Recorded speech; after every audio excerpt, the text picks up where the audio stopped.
கர்த்தர் நல்லவே, கர்த்தர் நல்லவே, கர்த்தர் நல்லவே. ஆண்டவருடைய நாமத்துக்கு மகிமையும் கிருபையும் தயவும் மாட்சிமையும் வல்லமையும் அனுக்கிரகமும் பாக்கியமும் இப்போதும் எப்போதும் இன்றைக்கும் என்றைக்கும் ஆமென்றும் ஆமேன் என்றும் உண்டாவதாக. கர்த்தருடைய நாமம் உயர்த்தப்படுவதாக. தேவனுடைய செய்திக்கு ஆதாரமாய் வேதத்திலிருந்து ஒரு வசனத்தை வாசிக்கிறேன். ஜெபத்தோடு கவனிங்கள். சங்கீதங்களின் புஸ்தகம் 54 சங்கீதம் 5வது வசனம். சங்கீதம் 54:5 வாசிக்கிறேன். அவர் என் சத்துருக்களுக்கு தீமைக்கு தீமையை சரி கட்டுவார். உமது சத்தியத்தின் நிமித்தம் அவர்களை நிர்மூலம் ஆக்கும். உம்முடைய சத்தியத்தின் நிமித்தம் அவர்களை நிர்மூலம் ஆக்கும். இங்கே இந்த 54 சங்கீதம் கர்த்தர் நல்லவே 5வது வசனத்தை வாசிக்கும் போது அங்கு சத்தியத்தின் நிமித்தம் என்கிறதான ஒரு கிருபையுள்ள வார்த்தையை நாம் வாசிக்கலாம். அந்த சத்தியத்தின் நிமித்தம் என்றால் என்ன?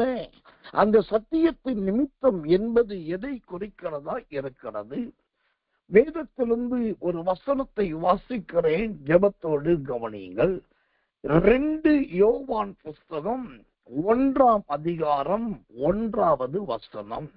2 யோவான் 1, நமக்குள் நிலை நிற்கிறதும் என்றென்றைக்கும் நம்மோடு இருப்பதுமாகிய சத்தியத்தின் நிமித்தம் நான் மாத்திரமல்ல, சத்தியத்தை அறிந்திருக்கிற யாவரும் சத்தியத்தின்படி நேசித்திருக்கிறவளும். ஆமென். சத்தியத்தின் நிமித்தம் என்றால் என்ன என்பதற்கு இந்த 2 யோவான் புஸ்தகம் 1வது வசனம் அருமையான ஒரு விளக்கத்தை கொடுக்கிறதை நாம் பார்க்கலாம். நமக்குள் நிலை நிற்கிறதும் என்று பார்க்கிறோம். நம்முடைய தேவன் எப்படி நிலை நிற்கிறவராய் நிலைத்திருக்கிறவராய் இருக்கிறாரோ அதே போல் அவரால் அருளப்பட்ட சத்தியமும் நிலை நிற்கிறதும் நிலைத்து நிற்கிறதுமாய் இருக்கிறது. அல்லேலூயா. அந்த நிலை நிற்கிறதும் நிலைத்து நிற்கிறதுமான அந்த சத்தியத்தை தான் நான் நம்முடைய வாழ்க்கையின் ஆகமாக வேதாகமாக பைபிளாக கர்த்தர் நல்லவே புஸ்தகமாக பயன்படுத்தி வருகிறோம். இந்த சத்தியம் என்பது நிலைத்து நிற்கக்கூடியது, நிலை நிற்கக்கூடியது. அது நிலை நிற்கிறதும் நிலைத்து நிற்கிறதுமான அருமையான சத்தியம். உலகத்திலே எத்தனையோ ஆகமங்கள் வந்தது உண்டு, புனித நூல்கள் எழுதப்பட்டது உண்டு, இன்றைக்கும் நிறைய புனித புஸ்தகங்கள் அச்சிடப்பட்டு கொண்டுதான் இருக்கிறது. ஆனால் அவை எல்லாவற்றிலும் உலகளாவிய அளவிலே நிலை நிற்கிறதும் நிலைத்து நிற்கிறதுமான ஒரே ஒரு தெய்வ சக்தியுள்ள சத்தியம் என்பது அது நம்முடைய தேவனாகிய கர்த்தரை குறித்த சத்தியம்தான். அது எப்பொழுதும் நிலை நிற்கக்கூடியது, நிலைத்து நிற்கக்கூடியது. இங்க எனக்கு ரொம்ப பிடிச்சது என்னன்னா, இந்த சத்தியம் விடுதலையாக்கக்கூடியது, இந்த சத்தியம் கற்றுக் கொடுக்கக்கூடியது, இந்த சத்தியம் நீதி செய்யக்கூடியது, இந்த சத்தியம் உண்மை செய்யக்கூடியது, இந்த சத்தியம் நம்ம ஜீவனுக்கு பாடத்தை கற்றுக் கொடுக்க வேண்டியது, அதெல்லாம் உண்மைதான். ஆனா அது எல்லாவற்றிலும் சிறந்தது என்னன்னா, இந்த சத்தியம் நிலை நிற்கிறது. இந்த சத்தியம் நிலைத்து நிற்கிறது. இது அழிப்பதற்கும் இதை ஒழிப்பதற்கும் இல்லாமல் பண்ணுவதற்கும் எவ்வளவோ பேர் எழும்பினார்கள் என்று சொல்லுவது பழைய செய்தி, துருபிடித்த செய்தி. ஆனா இந்த சத்தியம் நிலை நிற்கக்கூடாது என்றும் நிலைத்து நிற்கக்கூடாது என்றும் இன்றைக்கும் சிலர் அல்ல, ஒரு கூட்டம் எழும்பிக் கொண்டுதான் இருக்கிறது. தன்னால் சுதந்திரம் முடிந்த எல்லாவற்றையும் நடப்பித்துக் கொண்டிருக்கிறது. ஆனாலும் அந்த தேவனுடைய சத்தியத்தை மடங்கடிக்கவோ விலை பண்ணவோ அதை இல்லாமல் பண்ணுவதற்கோ ஒருவராலும் முடியவில்லை. தேவனுடைய நாமத்துக்கு மகிமையும் கிருபையும் தயவும் உண்டாவதாக. இதிலிருந்து இங்கு நான் சொல்ல வேண்டிய ஒரு ஆழமான சத்தியம் உண்டு. நான் சொல்ல வேண்டிய ஆழமான சத்தியம் என்ன? இந்த சத்தியம் என்பது 2 யோவான் 1 எப்படி நிலை நிற்கிறதோ, நிலைத்து நிற்கிறதோ, தேவ பிள்ளைகளாகி நீங்களானாலும் சரி, நான் ஊழியக்காரனாகிய நானானாலும் சரி, இந்த தேவனுக்குள் நிலைத்து நிற்க வேண்டும், நிலை நிற்க வேண்டும். அப்படின்னா அதோட உண்மையான அர்த்தம் என்ன? நீங்க நிலை நிற்க முடியாதபடிக்கு பின்வாங்கி போக பண்ணக்கூடிய நிறைய காரியங்கள் வரும். நிலைத்து நிற்க முடியாதபடிக்கு சோதனைகளும் இகழ்ச்சிகளும் பலவும் வரும். அது என்ன வந்தாலும் சரி, உயிர் என்பது நமக்குள் இருக்கிற வரைக்கும் இந்த சத்தியம் எப்படி நிலை நிற்கிறதோ, நிலைத்து நிற்கிறதோ, நாமும் இந்த சத்தியத்துக்காக நிலை நிற்க வேண்டும், நிலைத்து நிற்க வேண்டும். வேதத்திலே சத்தியத்துக்காக கழுத்தை கொடுத்தவர்கள் எண்ணிக்கை 1000 தாண்டும். வேதத்திலே சத்தியத்துக்காக தன் ஜீவனை கொடுத்தவர்கள் எவ்வளவோ பல நூற்றுக்கணக்கானோர். ஆனா அது எல்லாவற்றை விட இந்த சத்தியத்துக்காக நிலை நின்றதும் நிலைத்து நின்றதுமான 2 பேரை நான் வேதத்திலே சொல்ல வேண்டும் என்று சொன்னால், ஒன்று யோவான் ஸ்நானகன் என்கிற அருமையான இயேசுவுக்கு வழிகளை ஆயத்தப்படுத்த வந்த சகரியா எலிசபெத்தின் ஒரே குமாரன். 2வது சத்தியத்துக்காக நிலை நின்றதும் நிலைத்து நின்றதும் யார் என்று சொன்னால் அப்போஸ்தலனாகிய பவுல். இந்த யோவா ஸ்நானகன் சத்தியத்தை பேசினார், சத்தியத்தை எடுத்துரைத்தார். அதனால சோதனை வந்தது. ஒரு நேரம் வந்தபோது ஒரு சின்ன பெண் பிள்ளை யோவா ஸ்நானனுடைய சூத்திர தலை எனக்கு வேண்டும் கேட்ட உடனே அவனை உயிரோடு வெட்டி அந்த தலையை ஒரு தாளத்தை வச்சு கொண்டு வந்து அந்த பெண் பிள்ளைக்கும் அவருடைய தாய்க்கு கொடுத்தார். அப்ப உயிர் இருக்கிற வரைக்கும் அந்த சத்தியத்துக்காக இந்த யோவா ஸ்நானகன் நிலை நின்றார். நிலை நின்றது யோவா ஸ்நானகன். அப்ப நிலைத்து நின்றது யாருனாக்கா அப்போஸ்தலனாகிய பவுல். அவர் வாழ்க்கையிலும் கரடி வந்தது, அவர் வாழ்க்கையிலும் தீமை செய்கிறவர்கள் வந்தார்கள், அவர் வாழ்க்கையில கொலைக்காரர்களும் குற்றவாளிகளும் அவரை சுற்றி வந்தார்கள்.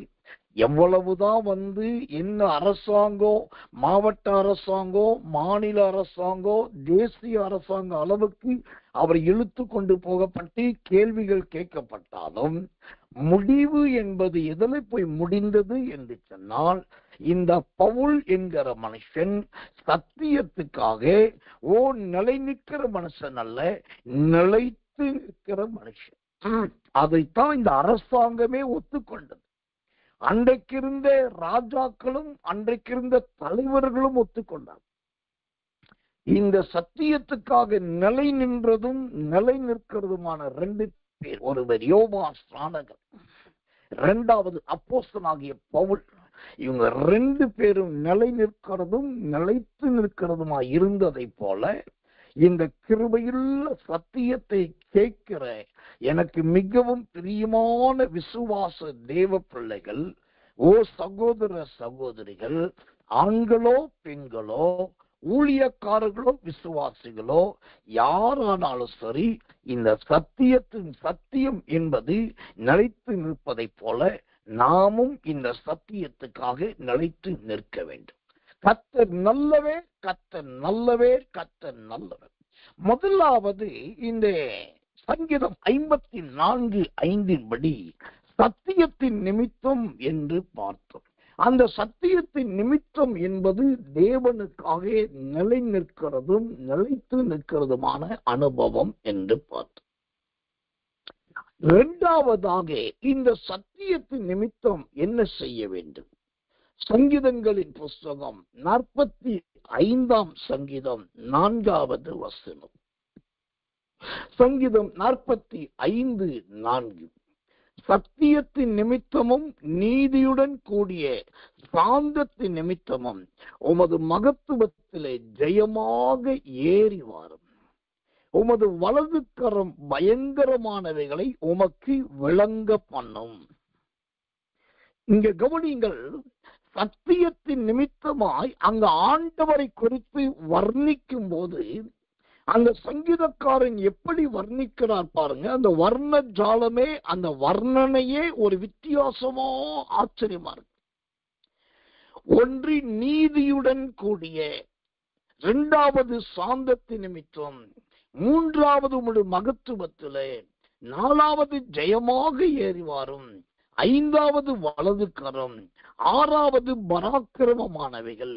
இப்போ கவனிங்க, இவ்வளவும் சொல்லும் போது இந்த சத்தியத்தின் நிமித்தம் இந்த தேவன் இந்த 6 சாயலை 6 ரூபத்தை அடையும் போது அதுல எனக்கு பிடிச்ச ரொம்ப அருமையான ஒரு சாயல் எதுனாக்கா, அந்த வசனம் சொல்லுது சாந்தத்தின் நிமித்தமும்.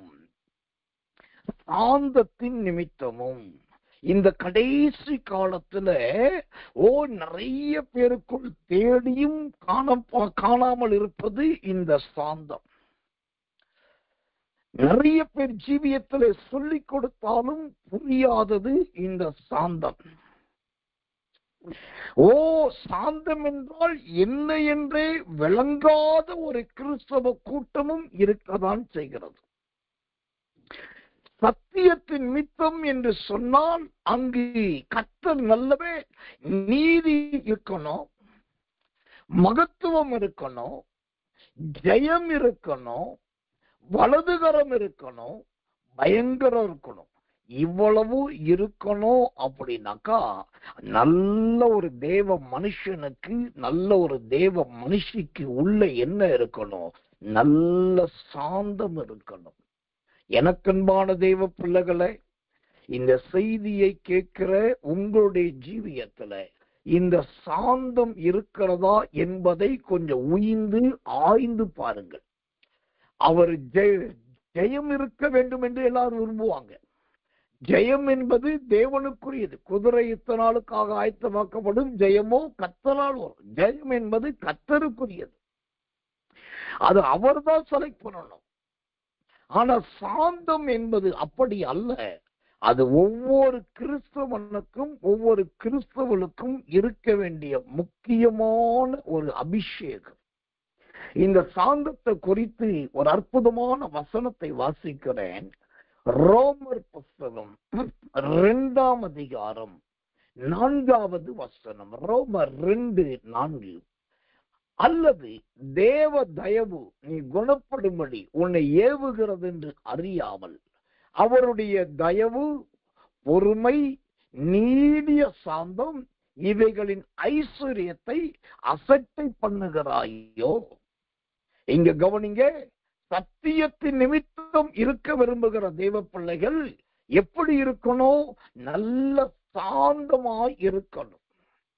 அந்த சாந்தமா இருக்கணும் அப்படின்னாக்கா கர்த்தருடைய நாமத்துக்கு மகிமை உண்டாவதாக. ஸ்தோத்திரம். அதுக்கு நம்ம என்ன செய்ய வேண்டும்? நீடிய தயவு. அதுவும் இங்கே இந்த ரோமர் 2:4 சொல்லப்படுகிற இந்த சாந்தம் என்பது சாதாரண சாந்தம் அல்ல, அது நீடிய சாந்தம். கர்த்தர் நல்லவே, கர்த்தர் நல்லவே, கர்த்தர் நல்லவே. எனக்கன்பான தேவ பிள்ளைகளே, இந்த சொத்திரம் இப்படிப்பட்ட ஒரு சாந்தம், அடித்தாலும் ஏற்றுக்கொண்டு பொறுமையாய் இருக்கிற ஒரு சாந்தம். எதிராய் வந்தாலும் அந்த எதிராளியை பார்த்து மௌனமாய் இருந்து கொள்ளுகிற ஒரு சாந்தம். கர்த்தர் நல்லவே. அந்த சொத்திரம் சத்துருவானவன் பலமாய் கிரியை செய்தாலும் அந்த கிரியைக்கு மத்தியிலே தன்னுடைய சாந்தத்தை வெளிப்படுத்துகிற நல்ல அனுபவம்.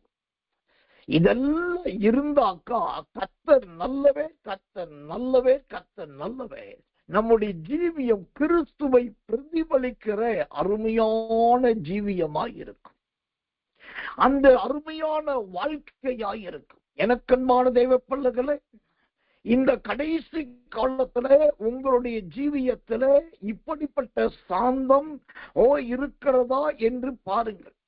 நிறைய பேர் சோதிக்கப்படுகிறதே இந்த சாந்தத்துலதான். நல்லா பேசிட்டு இருப்பாங்க, திடீர்னு மூக்குக்கு மேல 3.5 கிலோவுக்கு கோபம். மூக்குக்கு மேல 3.5 கிலோவுக்கு கோபம் வருதுன்னாக்கா அவங்க மூக்கு அப்படியே கழுகின் மூக்கா மாறிடும்.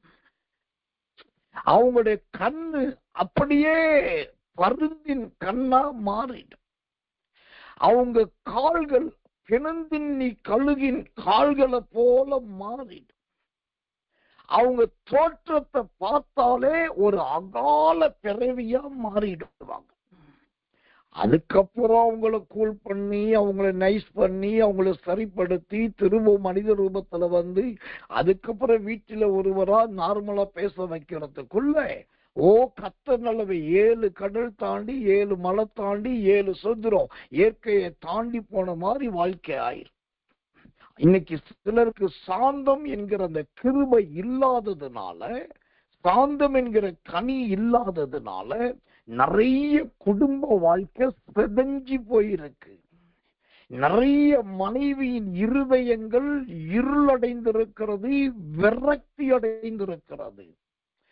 சில வீட்டில பெரியவர்கள் போடுகிற வாதம் விவாதம் சண்டை நிமித்தம் பிள்ளைகள் மகா துக்கத்தில் மூழ்கி விடுகிறார்கள். சமீபத்திலே ஒரு வீடியோ நான் பார்க்க வேண்டிய ஒரு நிர்பந்தம் ஏற்பட்டது.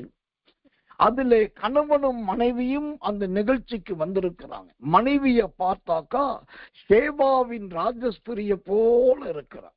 உடனே நீங்க சேபாவின் ராஜஸ்திரிய பார்த்திருக்கீங்களான்னு என்னை கேட்டுறாதீங்க, பைபிள் அப்படிதான் சொல்லுது. அந்த புருஷனுடைய மனைவியை பார்த்தா சேபாவின் ராஜஸ்திரி மாதிரி அவ்வளவு ரம்மியமா இருக்கிறார். ஆனா அந்த நிகழ்ச்சியில புருஷன் சொல்லும் போது சொல்றான், இவங்க பண்ற அழிச்சாட்டியம், இவங்க செய்கிற சில காரியங்கள் அது ரொம்ப எனக்கு வருத்தத்தை கவலையை கொடுக்கிறதுனால பல நாட்கள் நான் ஆபீஸ்லயே அலுவலகத்திலேயே தங்கிறேன் அப்படின்ற. அப்ப எந்த அளவுக்கு அந்த மனுஷனோட வாழ்க்கையில ஒரு விரக்தி உண்டாயிருக்கும், நன்றாய் கவனிக்க வேண்டும். சத்தியத்தின் நிமித்தம் என்று சொல்லுகிற நாம் முதலாவது நிலை நிற்கிறவர்களா இருக்க வேண்டும், யோவாஸ்நானகனை போல மரண பரிந்தம். 2வது நிலைத்து நிற்கிறவர்களா இருக்க வேண்டும், அப்போஸ்தலனாகிய பவுல் போல ஊழியத்தின் இறுதி வரைக்கும். 3வதாக கர்த்தர் நல்லவே, நாம் தேவனுடைய நாமத்துக்கு மகிமை உண்டதாக அந்த சாந்தத்தை வெளிப்படுத்துகிற ஒரு தேவ பிள்ளையாய் காணப்பட வேண்டும். அப்போது அந்த சங்கீதம் 45:4 சொல்லுகிறபடி சாந்தத்தின் நிமித்தமும் என்று சொல்லிட்டு அந்த வார்த்தை முடியும் போது இப்படி சொல்லுது, விளங்க பண்ணும். எனக்கன்பான சகோதரர்களே, தேவச்சனங்களே, நீங்க விளங்க பண்ண வேண்டியது ஒன்னே ஒண்ணு, சாந்தத்தை. மனைவி கிட்ட சாந்தத்தை வெளிப்படுத்துங்க. அதே போல் மனைவிமார்களும் புருஷனிடத்துல எல்லா நேரத்திலும் சாந்தத்தை வெளிப்படுத்துங்க. பிள்ளைகள் தவறு செய்யும் போது ஆக்ரோஷப்படுவதோ ஆத்திரத்துல கையை நீட்டுவதோ நீங்க உங்களுடைய அதிகாரம் என்று உங்களுக்கு உரிமை இருக்குதுன்னு நீங்க நினைக்கிறீங்க. ஆனா ஆத்திரத்து நேரத்துல சூத்திர வார்த்தையை கொட்டுவதோ கையை நீட்டுவதோ அது நல்ல ஒரு மனுஷனுக்கு விசுவாசிக்கு அழகே கிடையாது. அந்த குழந்தையின் பிடிவாத அந்த தொந்தரவான நேரத்துலதான் நீங்க உங்க சாந்தத்தை விளங்க பண்ணணும். அது ரொம்ப முக்கியம், ரொம்ப அவசியம். தேவனுடைய நாமத்துக்கு மகிமையும் கிருபையும் தயவும் உண்டாவதாக. இந்த சாந்தம் சத்தியத்தை சத்தியத்தை நிமித்தம் வாழுகிற நாம் 3வதாக நல்ல சாந்தம் என்கிற கனியை உடையவர்களாய் காணப்பட வேண்டும். அதைத்தான் தேவனாகிய கர்த்தர் விரும்புகிறார், கர்த்தர் எதிர்பார்க்கிறார். தேவனுடைய நாமத்துக்கு மகிமையும் கிருபையும் தயவும் உண்டாவதாக. இந்த சாந்தத்தை குறித்து ஒரே ஒரு வசனத்தை வாசிக்கிறேன். தேவனுடைய நாமத்துக்கு மகிமை உண்டாவதாக. கலாத்தியர் புஸ்தகம் 5ஆம் அதிகாரம் 23வது வசனம். கலாத்தியர் 5:23. சாந்தம், இச்சை அடக்கம், இப்படிப்பட்டவைகளுக்கு விரோதமான பிரமாணம் ஒன்றுமே இல்லை. இங்க கவனிங்க, சாந்தத்தையும் இச்சை அடக்கத்தையும் ஆண்டவர் ஒரே வசனத்துல ஒன்னா வச்சிருக்காரு, ஒட்டி வச்சிருக்காரு. இதுல என்ன ஒரு ஆச்சரியம்னா, முதலாவது இச்சை அடக்கம் வரல, முதலாவது சாந்தம் வருது, 2வது தான் இச்சை அடக்கம் வருது. அப்ப என்ன அர்த்தம்?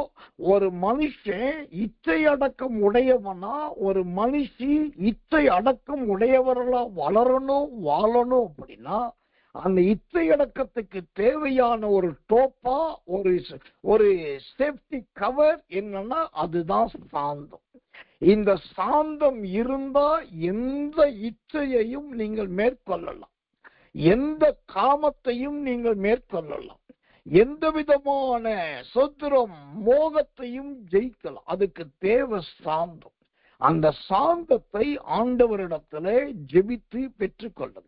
அப்போ சத்தியத்து நிமித்தம் நீங்க வாழ்கிற வாழ்க்கை ஒரு அர்த்தமுள்ள வாழ்க்கையா இருக்கும். கர்த்தர் நல்லவர், கர்த்தர் நல்லவர், கர்த்தர் நல்லவர். முதலாவது சொன்னேன் சத்தியத்து நிமித்தம் என்று சொன்னால் நிலை நிற்பது, 2வது சொன்னேன் நிலைத்து நிற்பது, 3வது சொன்னேன் சாந்தம் என்னும் கனியை அடைந்து கொள்வது, பெற்றுக்கொள்வது. கர்த்தருடைய நாமத்துக்கு மகிமையும் கிருபையும் தயவும் உண்டாவதாக. அடுத்ததாக, இந்த சத்தியத்து நிமித்தம் வாழுகிறவருடைய வாழ்க்கை எப்படி இருக்க வேண்டும்?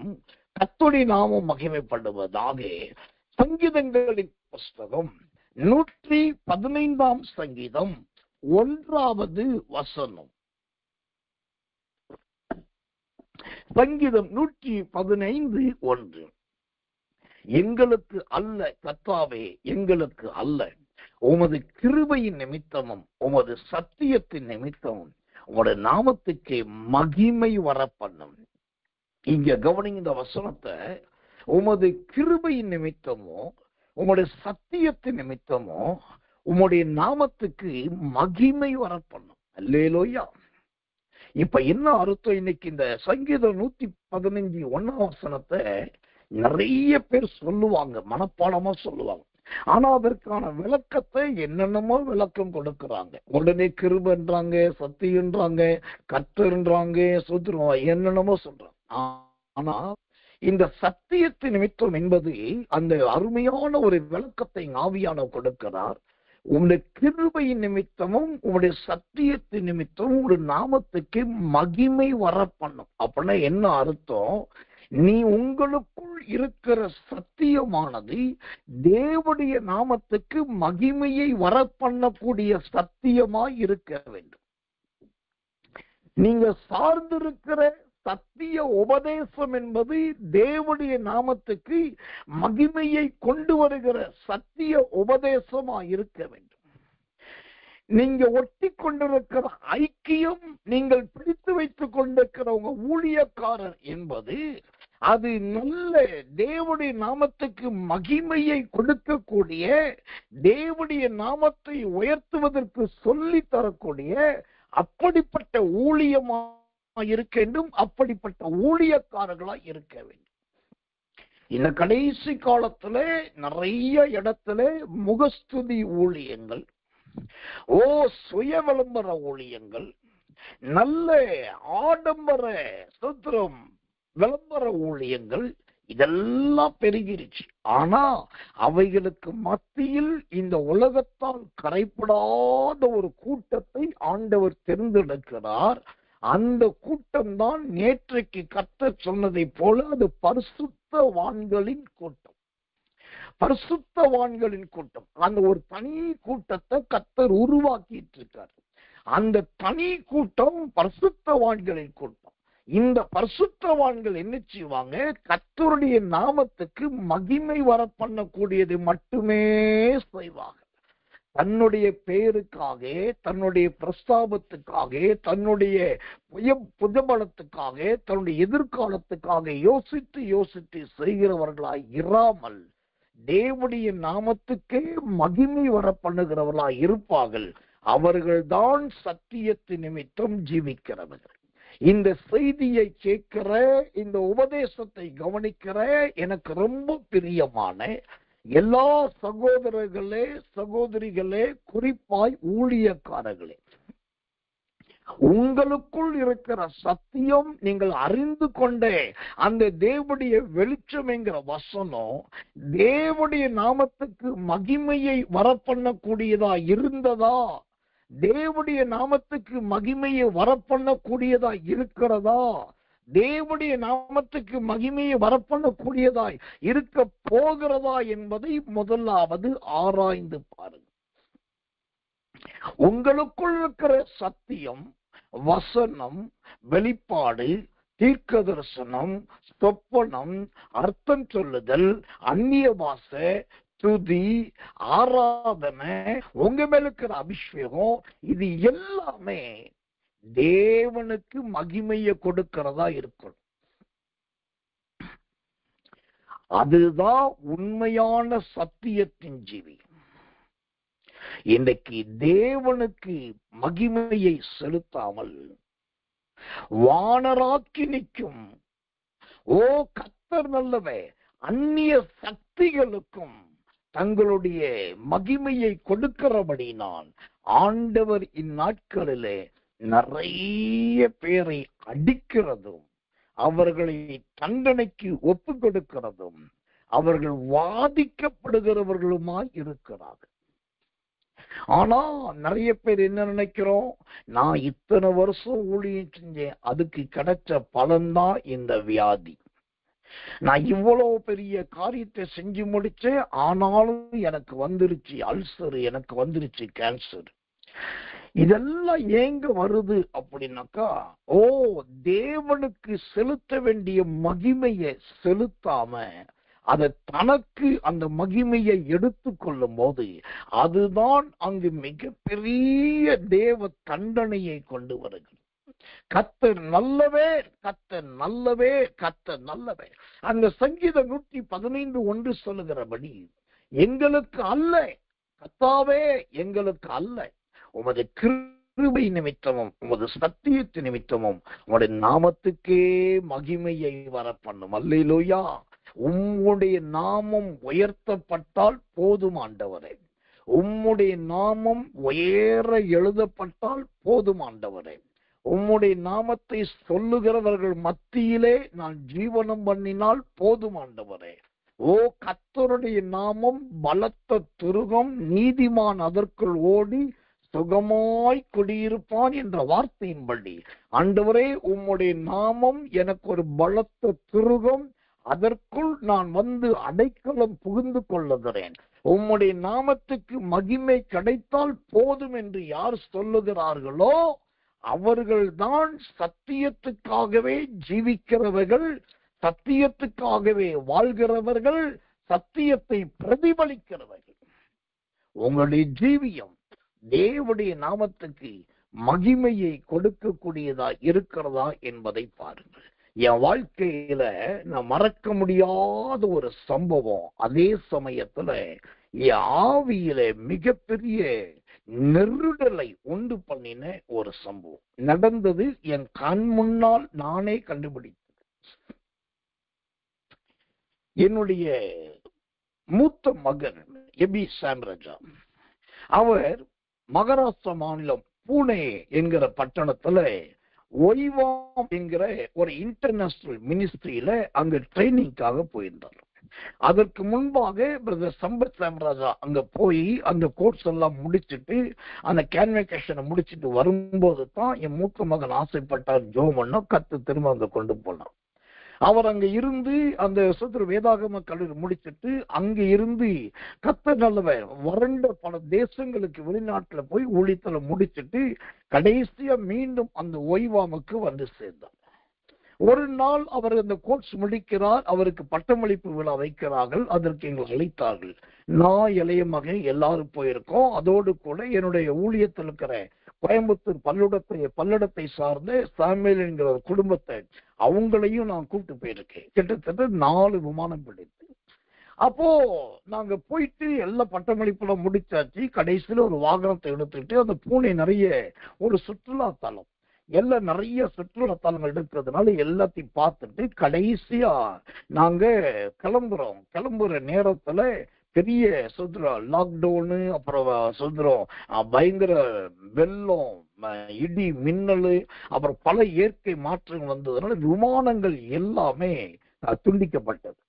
விமான சர்வீஸே இல்லை. கடைசியா நான் இங்க வரணும், டிக்கெட் எல்லாம் போட்டாச்சு, பிளைட் கிடைக்கல, இன்னும் ஒரு 4 நாளைக்கு பிளைட் சர்வீஸ் இருக்காதுன்னு சொல்லிட்டாங்க. ஆனா போய் ஆகணும், என்ன பண்ணுறது தெரியல. கடைசி ரயில்வே ஸ்டேஷன் போவோம். அங்க இருந்து நேரா மும்பைக்கு போயோ இல்லாட்டி எங்கேயாவது போய் வேற ஒரு ட்ரெயின் பிடிச்சலாம் சொல்லி ஸ்டேஷன் வந்துட்டு வரும்போது என் மகன் படிச்சு முடிச்சதுனால அவருடைய எல்லா லக்கேஜஸ் எல்லாம் எடுத்துக்கிட்டு பெரிய பேக்கேஜோட நாங்க பிளாட்ஃபார்ம்ல நிக்கிறோம். அதே கல்லூரியில் என் மகனோடு படித்த ஒரு கோ ஸ்டூடெண்ட், அவனுடைய பேரண்ட்ஸ், அவங்களும் எங்க பக்கத்து நிக்கிறாங்க. பட் அவங்க வட இந்திய மாநிலம், ஏதோ ஒரு மாநிலத்துக்கு போறாங்க. அப்போ எல்லாம் நின்று இருக்காங்க. ஒரு ட்ரெயின் வந்தது. அந்த ஸ்டூடெண்ட்டும் அவங்களுடைய பெற்றோரும் ஓடி போய் ட்ரெயின் ஏறாங்க. நான் அந்த ஏறும்போது பாக்குறேன், அந்த ஸ்டூடெண்ட் ஓடி போய் ஏறும்போது அவன் உடம்புல போட்டிருக்கிற அந்த ஜர்க்கின், அதாவது இந்த ஜாக்கெட்டு, என் மகன் அது ரொம்ப காஸ்ட்லியானது. அது டபுள் சைடு, ஒரு பக்கம் பனிக்கு போறது, இன்னொரு பக்கம் குளிர் சுதந்திரம் மலைக்கு போறது. அது இல்லாம அது பியூர் வெல்வெட்னாலையும் ரொம்ப சுதந்திரம் லெதர்னாலையும் செய்யப்பட்டது, ரொம்ப காஸ்ட்லியானது. அது என்னுடைய மகனு. நான் பாக்குறேன் அந்த பையனுடைய பாதியில இருக்குது. அவன் அதோட போய் ஓடுறான், ட்ரெயின்ல ஏறப்போறான். நான் இப்ப சொல்றேன், அங்க பாரு, உன்னுடைய ஜர்க்கின் ஜாக்கெட் அவன் போட்டுட்டு இருக்காங்க, இருக்காது. இல்ல, இந்த பாரு, நீ செக் பண்ணி பாரு, இங்க நம்ம கையில ஒண்ணு இல்லை, அது ஒண்ணுது, போ கூப்பிடு அப்படின்னு. அப்புறம் உடனே ஓடி போய் கூப்பிட்டாக்கா கடைசியில கத்த நல்லவன். நாங்க இருந்த அதே ரூம்ல அவங்க தங்கி இருந்தாங்க. இப்ப நடந்தது என்னன்னா, எங்கள்கிட்ட இருந்த எங்களுடைய சில பொருட்கள் அந்த பையனுடைய பேரண்ட்ஸையும் அந்த பையன்கிட்ட இருக்குது. என் மகனுடைய அந்த ஜாக்கெட்டை, காஸ்ட்லியான டபுள் சைட் ஜாக்கெட்டை அவன் எடுத்து போட்டுட்டு. அப்புறம் அவனை கூப்பிட்டு, இது சொன்னது அப்படின்னு அவனுக்கு உடம்பா ஒரு மாதிரி ஆயிடுச்சு. அவங்க பெற்றோர்கிட்ட சொன்ன அவங்களும் ஒரு மாதிரி ஆயிட்டாங்க. அப்புறம் வேற என்னென்ன இருக்குன்னு செக் பண்ணி பார்த்தா மற்றும் சில பொருட்களும் அங்க அவங்கள்ட்ட இருக்குது. இது ரயில்வே ஸ்டேஷன் பிளாட்ஃபார்ம்ல நடக்குது. அங்க ஜனங்க கூட்டமா போயிட்டு வந்துட்டு இருக்காங்க. என்ன பண்றது தெரியல. ஆனா இவங்களை எந்த விதத்திலும் அசிங்கப்படுத்தவோ அதை வெளியே எல்லாருக்கும் முன்னாடி சொல்றதுக்கோ நான் விரும்பவே இல்லை. மெதுவா சொன்னேன், நீ அந்த ஜாக்கெட் மட்டும் வாங்கி மற்ற திங்ஸ் எல்லாம் எடுத்து போனா போட்டும், அது கத்த நம்ம கொடுப்பாருன்னு சொல்லி அவங்க தெரியாம எடுத்து வச்சதெல்லாம் அவங்களுக்கே கொடுத்துட்டு அந்த ஜாக்கெட்டை மட்டும் எடுத்துக்கிட்டு திரும்பி வந்துட்டு. இப்ப இங்க நல்லா கவனிக்கணும், இதுதான் இந்த கடைசி காலத்துல நடக்கிற சம்பவம். என்ன நடக்குது, நாம் சத்தியத்தின் நிமித்தம் அந்த தேவனுடைய நாமத்துக்கு மகிமையை கொண்டு வருகிறவர்களாகத்தான் இருக்கணுமே ஒழிய தேவனுடைய நாமத்தை தூசிக்க கூடிய எந்த சம்பவமும் நம்மளோட வாழ்க்கையில வரக்கூடாது. இது ரொம்ப கவனமா இருக்கணும். சத்தியத்தின் நிமித்தம் நான் அந்நிய பாஷை பேசுறேன், அது சத்தியத்தினால. நான் பாட்டு பாடுறேன், அது சத்தியத்தினால. நான் ஜெபம் பண்றேன், அது சத்தியத்தினால. நான் கர்த்தருக்காக வாழ்றேன், அது சத்தியத்தினால. அதெல்லாம் உண்மைதான். ஆனா நீங்க செய்கிற கிரியைகள், உடுத்துகிற உடைகள், உங்கள் நடை பாவனங்கள் எல்லாம் தேவனுடைய நாமத்துக்கு மகிமை வரப்பண்ணதான் பாருங்க. அதைத்தான் சங்கீதக்காரன் ரொம்ப அழகாக அழுத்தம் திருத்தமா சொல்லி, எங்களுக்கு அல்ல கர்த்தாவே, எங்களுக்கு அல்ல, எங்களுக்கு அந்த புகழ்ச்சியும் வேண்டாம், எங்களுக்கு அந்த பேரும் வேண்டாம், எங்களுக்கு அந்த பெருமையும் வேண்டாம். அந்த புகழ்ச்சி, அந்த பேர், பெருமை எல்லாம் உமக்குரியதா இருக்கட்டும். இதுதாங்க நல்ல ஒரு தேவ மனுஷனுடைய ஜீவியமா இருக்கணும். ஒண்ணு தெரிந்து கொள்ளுங்க, அந்த இடத்துல அந்த ஜர்க்கின் என்று சொல்லக்கூடிய வெரி காஸ்ட்லியான அந்த டபுள் சைடு அந்த ஜாக்கெட்டு அவன் எடுத்துட்டு போயிட்டான். இன்னும் சில பொருட்கள் அவன் எடுத்துட்டு போயிட்டான்னு சொன்ன உடனே அந்த இடத்துல ஒரு கோபமோ ஒரு வேதனை எரிச்சலோ எனக்கு வரல. அதற்கு பதிலாக என் பிள்ளைகளை வச்சுக்கிட்டு நான் கர்த்தருக்கு 2 கையை தூக்கி நன்றி சொன்னேன். அப்போ பிள்ளைகளை கேட்டா, என்னடி இப்படி நடந்திருக்கு, நீங்க பாட்டுக்கு சிரிச்சுக்கிட்டு கையத்துக்கு ஸ்தோத்திரம் பண்ணீங்க. அப்ப நான் சொன்னேன், நானோ நீயோ போய் அவங்களது எடுக்கல, நம்மளதுதான் அவங்க எடுத்திருக்காங்க. அப்போ நம்ம பொருள் மேல அவங்களுக்கு ஒரு விருப்பம் வந்திருக்குனாக்கா அவர்களை விட கர்த்தர் நம்மை ஆசீர்வதித்திருக்கிறார் என்றார். நம்முடைய பொருள் அவர்களுக்கு தேவையா இருந்திருக்கு, ஆனா அவங்களுடைய பொருள் நமக்கு தேவை என்கிற அளவுக்கு கர்த்தர் நம்மை கீழே வைக்கல. நம்முடையது அவர்களுக்கு தேவை என்கிற அளவுலதான் இருந்திருக்குது. அப்போ கர்த்தர் நம்மை உயர்த்தி வைத்திருக்கிறார். அதனால நான் கர்த்தரை ஸ்தோத்திரிக்கிறேன். என்ன சொல்ல, இதுதான் பிள்ளைகளுக்கு சொல்லி கொடுக்க வேண்டிய முன்மாதிரி. அந்த நேரத்துல போயிட்டு பாத்தியா, உன் கூட படிச்சவன் திருட்டு பையன் ஒன்னும் கண்ணுக்கு முன்னாடியே ஒரு ஜாக்கெட்டை தூக்கிட்டு போயிட்டான். ரூம்ல இருந்து ஓம் பேக்ல இருந்தது திங்ஸையே தூக்கி உள்ள வச்சுட்டான். அது என்னென்ன திங்ஸ் நான் சொல்ல விரும்பல, எடுத்து வச்சுக்கிட்டான். அவன் அப்படின்னா அவன் என்ன படிச்சிருப்பான் பார். இதெல்லாம் நான் சொல்லவே இல்லை. அங்க விஷத்தை விதைக்கல, கசப்பை கற்றுக் கொடுக்கல, பகையை உருவாக்கல. அதற்கு பதில் பிள்ளைகளுக்கு முன்பாக தேவனை துதிக்க ஆரம்பித்தேன், தேவனுக்கு மகிமையை செலுத்த ஆரம்பித்தேன். இதை கேட்கிற பெற்றோர்களே, உங்களுடைய சத்தியம் என்கிற வாழ்க்கை, கிறிஸ்தவம் என்கிற ஜீவியம் பிள்ளைகளுக்கு முன்பும் புருஷனுக்கும் பொண்டாட்டிக்கு முன்பும் அது தேவனுடைய நாமத்துக்கு மகிமையை கொண்டு வரக்கூடியதா இருக்க வேண்டுமே ஒழிய எங்களுக்கு என்று சொல்லுகிற அந்த உரிமை வரக்கூடாது. சங்கீதக்காரன் சொன்னதை போல, எங்களுக்கு அல்ல கர்த்தாவே, எங்களுக்கு அல்ல, நாங்க எது பண்ணினாலும் உடைய நாமத்துக்கே மகிமையை வர பண்ணும். அல்லேலூயா.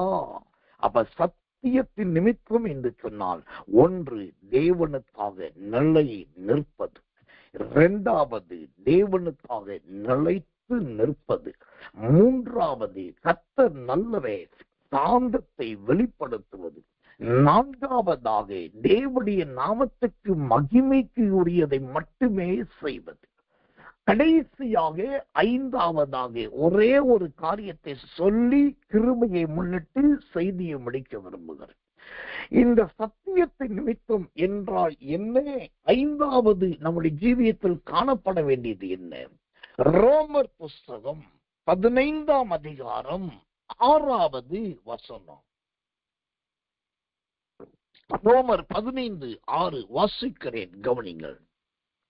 மேலும் பிதாக்களுக்கு பண்ணப்பட்ட வாக்குத்தத்தங்களை உறுதியாக்கும்படிக்கு தேவனுடைய சத்தியத்தின் நிமித்தம் இயேசு கிறிஸ்து விருத்த சேதனம் உள்ளவர்களுக்கு ஊழியக்காரர் ஆனார் என்றும், இயேசு கிறிஸ்து விருத்த சேதனம் உள்ளவர்களுக்கு ஊழியக்காரர் ஆனார் என்று.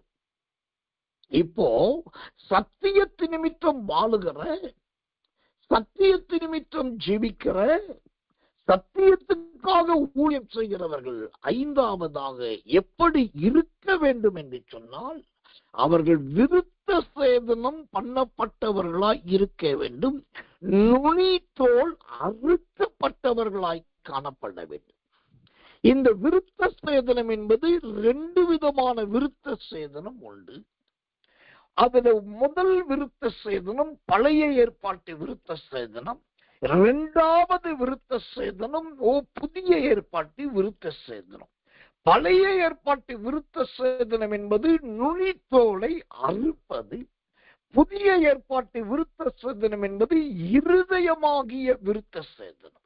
அப்ப இங்கு இன்றைக்கு ஆண்டவர் கற்றுக் கொடுக்கிற அந்த விருத்த சேதனம் எதுன்னா, இருதயத்துல விருத்த சேதனம் பண்ணப்படுது. அப்போ இந்த சத்தியத்து நிமித்தம் என்று சொன்னால் 5வது, அது பெண்களா இருந்தாலும் கட்டாயம் விருத்த சேதனம் பண்ணப்பட்டுதான் ஆக வேண்டும்.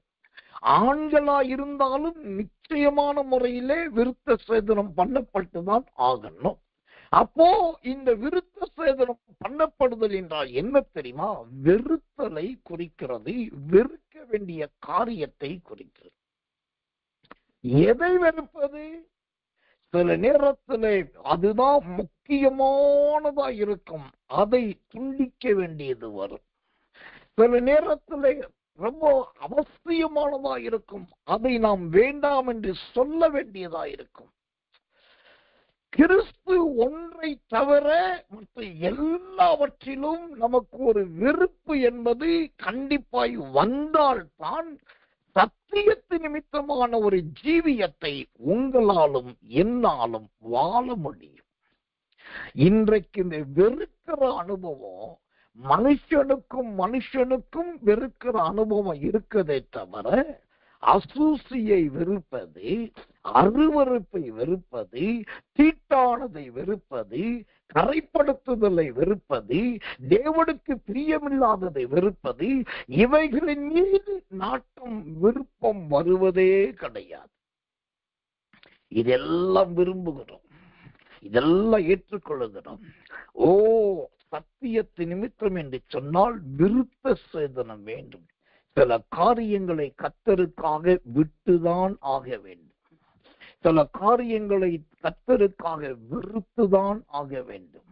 ஓ, எனக்கன்பான தேவ பிள்ளைகளே, சிலுவையின் நிமித்தமாகவும் கிறிஸ்துவின் நிமித்தமாகவும் எவன் ஒருவன் தன் மனைவியையாவது, தன் புருஷனையாவது, தன் பிள்ளைகளையாவது, தன் நிலங்களையாவது விட்டவன் எவனோ அவன் இம்மையில் மாத்திரமல்ல மறுமையிலும் பலனை அடைகிறவர்களாயிருப்பார். இந்த விருத்த சேதனம் என்பது, நாம் வெறுக்க வேண்டிய பல காரியங்கள். சில சன்மார்க்கரோடு ஐக்கியம் வைக்காதே என்று கர்த்தர் சொல்லும். அவங்க துன்மார்க்கர், அவர்களுக்கு பின்னாக செல்லாதே என்று கர்த்தர் சொல்லுவார். அப்போ உடனே பின்னாக செல்லாமல் இருக்கணும், கர்த்தருக்கு மகிமை உண்டாவதாக. சில நேரத்திலே சில ஊழியத்தையே ஆண்டவர் போகாதே அப்படிம்பாரு. ஐயோ ஊழியம், இது சொல்றது கர்த்தர் இல்லை, பேய் பிசாசுதான் பேசுதுன்னு சொல்லி நீங்க மீறி அந்த ஊழியத்துக்கு போனா அங்க ரட்சிப்பு உண்டாகாது, அங்க பகையும் கசப்பும் தான் உண்டாகும். அப்போ இந்த விருத்த சேதனம் என்பது கண்டிப்பா தேவை. அந்த வசனம் ஒரு ஆச்சரியமானதை சொல்லுது பாருங்க. அந்த ரோமர் 15:8, தேவனுடைய சத்தியத்து நிமித்தமும் இயேசு கிறிஸ்து விருத்த சேதனம் உள்ளவர்களுக்கு ஊழியக்காரர் ஆனார் என்று. அப்போ யார் தன்னை தனிமைப்படுத்திக் கொள்ளுகிறார்கள்? யார் தன்னுடைய விருப்பத்தை விட்டு கொடுக்கிறார்கள்? யார் தன்னை சகிப்புத்தன்மைக்கு ஏற்றுக்கொள்ளுகிறார்கள்? தேவன் விரும்பாததை எதெல்லாம் யார் வெறுக்கிறார்கள்? அவர்கள் விருத்த சேதனம் பண்ணப்பட்டவர்கள். அவர்களை ஆண்டவர் ஊழியக்காரிகளாகவே பார்க்கிறார். அவர்களை ஆண்டவர் கனம் பண்ணுவதிலே ஒரு குறை வைப்பதே கிடையாது. அல்லேலூயா. அப்படியானால் இந்த அருமையான சங்கீதம் 54:5 வசனத்தின்படி சத்தியத்தின் நிமித்தம் என்று சொன்னால் கர்த்தருக்காக நிலை நிற்பது, கர்த்தருக்காக நிலைத்து நிற்பது, கர்த்தருக்காக சாந்தத்தை வெளிப்படுத்துவது, கர்த்தருக்காக சொந்தரோ தேவனுடைய நாம புகழ்ச்சிக்காகவே வாழ்வது, எல்லாவற்றை விட விருத்த சேதனம் என்னும் ஒரு உடன்படிக்கையின் ஜீவியம், ஒரு கட்டுப்பாட்டின் ஜீவியம், சுத்திரம், ஒரு எல்லை மீறாத ஜீவியம், அதுதான் விருத்த சேதன ஜீவியம். ஒரு கட்டுப்பாடும் ஒரு எல்லை மீறாததும் அதுதான் விருத்த சேதனம். இப்படி இருந்தால் அந்த சத்தியம் உங்களுக்குள் நிலைத்திருக்கும். நீங்கள் சத்தியத்துக்குள் நிலைத்திருப்பீர்கள். அந்த சத்தியம் உங்களை பிரபல்யப்படுத்தும். நீங்கள் அந்த சத்தியத்தை உலகத்துக்கு காண்பிப்பீர்கள். சத்தியமும் உங்களையும் ஒன்றை விட்டு ஒன்று பிரிக்கவே முடியாது. அந்த சத்தியம் உங்களுக்குள்ளும், சுத்திரம், நீங்கள் சத்தியத்துக்குள்ளும் ஒருவருக்கொரு மறைத்துக் கொள்ளுகிற அந்த உன்னதமான பாக்கியத்தை தேவனாகிய கர்த்தர் கொடுத்தருள்வாராக.